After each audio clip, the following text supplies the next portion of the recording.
Nanajo Chinibwa Amponsa Mensa, a fine mommy of two beautiful girls, had this to say about the motherhood journey, and I quote, "Love them, raise them, be there, but don't feel bad for being other things apart from their mom."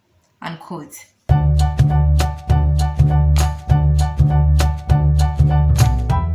On that note, I welcome you back to Taste and Bloom. If you're new here, my name is Yasmi, and today I'll be talking about how I survived my first year as a mother living in Ghana or Africa in general. Okay, so first of all, I would say that I winged it. Okay, I freestyled. This is my case personally. Okay, my mom had or did not have a son. Okay, we are just two girls. And this is a case where she is the one who came to help me out when I had my first boy. So let's just say we had no clue about raising boys. So it was a learning process for the two of us, sorry. So we had to freestyle sometimes, especially when it came to something like the circumcision. We didn't know how to handle it and everything. It was a scary period for both of us, but because we decided that we'll take it one day at a time, we were able to sail through. One advice I would also give to moms out there who are trying to pull through their first year is that do not be scared about the things you read on the internet, the things you hear from other moms. Every motherhood journey is different. Just like I keep saying that every child is different, my first son's experience in the first year with him is really different from my second son's. Okay, so I feel like do not be intimidated or get scared by what other moms are saying out there. Experience your motherhood journey, enjoy it. Like Nana Joa said, just raise them the best that you can, and then the other things will fall in place. Okay, I'm not saying that do not read anything on the internet or something. I mean, it's the tech season, so it would be great if you have technology on hand. So, but as much as possible, do not say, okay, this is by the book, this is what is supposed to happen in my journey with my child. No, every journey is unique. A second point I would like to raise is that when I had my first, I had help. Okay, so I would advise that in your first year, you ask for help.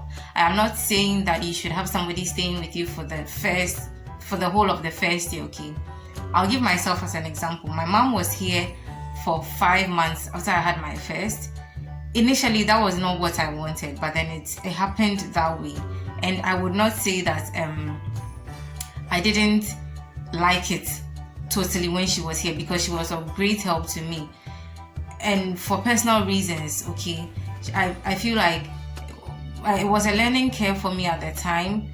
I was also getting to know my baby, getting to bond with my son as well. I mean, it was a new experience for my husband and I, so it was great that we had the help around. Moving on, I would say that if you have the help, it would also afford you the opportunity to get some fresh air. So let me say that when my first son was 2 months, okay, no, a little over 2 months, but I don't think he was 3 months old. My husband and I decided to go out one night. Okay, I had pumped. I knew that I would be engorged, but I'm like, no, this is the opportunity. My mom was around. We left my son with him, and we went out to chill. Okay, it was a nice time. Like, I really enjoyed it. I didn't even know that I needed that fresh air to breathe, so to speak. Okay, and I felt like it was really good for me at the time. I am not saying that go out to a pub, restaurant, go and chill, whatever. If it's in front of your house that you can come and stand maybe every day for 10 to 15 minutes without your baby, just breathe. Okay, and I don't know, reflect, rejuvenate, anything. 30 minutes, 1 hour, just take a break from your baby, pump, give the milk and the baby to whoever is helping you, and just breathe, because you deserve it. Another thing I did to survive my first year of motherhood, because to me I felt I was clueless, I had health professionals on call, like on speed dial. Like if my son has a temperature, I'm calling my sister-in-law who is a nurse.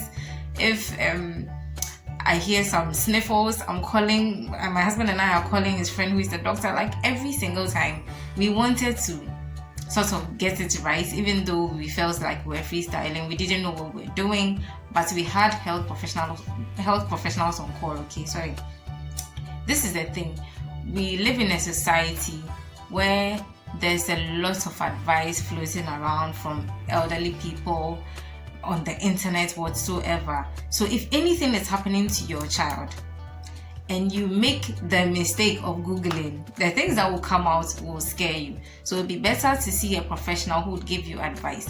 One thing that I never ever did was to ask a friend to recommend a drug for my child, because this was our first fruit. Okay, we didn't want to go wrong, if anything, especially when it came to his health. So we were sure to ask the correct people for good advice. And not to say that I didn't listen to anything my mom said. My mom thinks I'm stubborn when it comes to health advice with my boys, but not to say that I totally discarded our traditional ways of keeping the kids healthy or anything like that. But always I sought medical advice. Like up till now, I still do it. So it would be good to have somebody on call. Okay. And let's backtrack a bit, taking us back to technology. Okay, I had a baby tracker. This video is not sponsored, but I used Baby Center from the time I was pregnant. After I had him, all my milestones recorded on Baby Center, on the Baby Center app, and it was a great resource. I know all children are different, so whatever that the app is saying may not necessarily be what is happening in your life, but I personally found it that the Baby Center app helped me through my first year, because there were a lot of things that I probably hadn't read about or didn't know.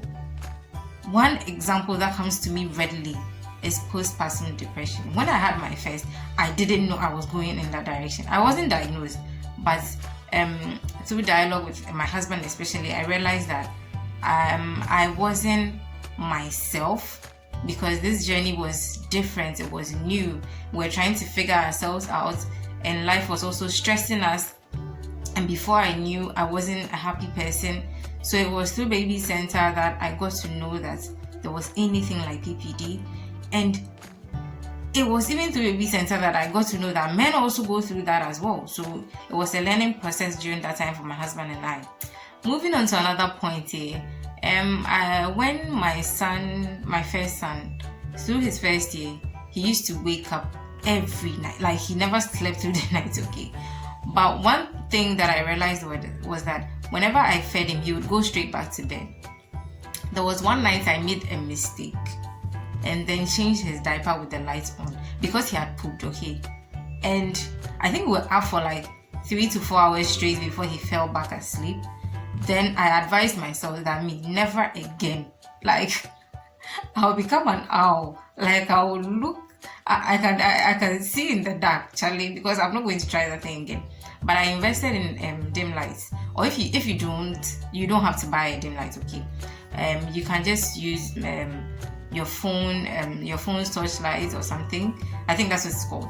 So a trick, what I do is that I turn on the torchlight and then put like maybe a white cloth or handkerchief or singlet over it to dim it a bit. So you can also try that. Or if you have just any torch, you can just put something over it, like anything that's white, that will give you a little bit of the light. You can just put over it and then use it throughout the night so that your baby does not think that it's morning, and then the day will begin for them. Another thing that helped me in my first year of motherhood was that I always had a change of outfit on hand. Okay, babies are babies. They'll poop, they'll vomit. They don't care where they are or where you guys are. Okay, so every single time, even if you can pack 2 outfits, because there could be poop explosions, there could be throw ups or whatever.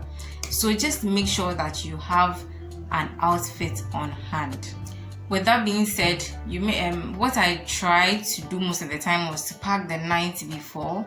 If most of the time I'm not too tired to start the packing process. But I think it is best if you pack the night before, so that if you forget anything, by the time it's morning, when you take the inventory of the things in your diaper bag or whatever, you can realize that, oh, I left out the wipes, and you can put it back in there, sort of. So yeah, just try as much as possible to pack the night before. I'll think that this advice has been overemphasized, okay?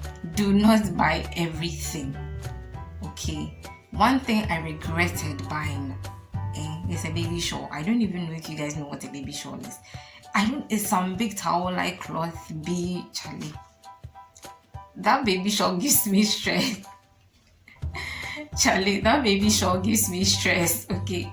I think I've even given all of mine out. I used it with my first son for his christening, and the boy was screaming, okay, so I had to give it out. My second son, he has not even seen this before, so I just had to give them out to other people who, would not mind using them, okay? Okay, so back to the point of not buying every single thing that you see baby related. Especially during the newborn stages, they grow so quickly. If you are not careful, you would end up wearing maybe like 3 clothes or 5 pieces of clothing, because you just, ideally, maybe you'll not be going anywhere, so there will not be any point of changing clothes anyhow anyway. So it would be advisable that you do not invest so much in newborn clothing. And one thing I would also advise that you invest in a humidifier, okay? And a humidifier is something that would help your child breathe properly if, for example, they have a stuffy nose or something like that. And I would also advise that you invest in nipple balm.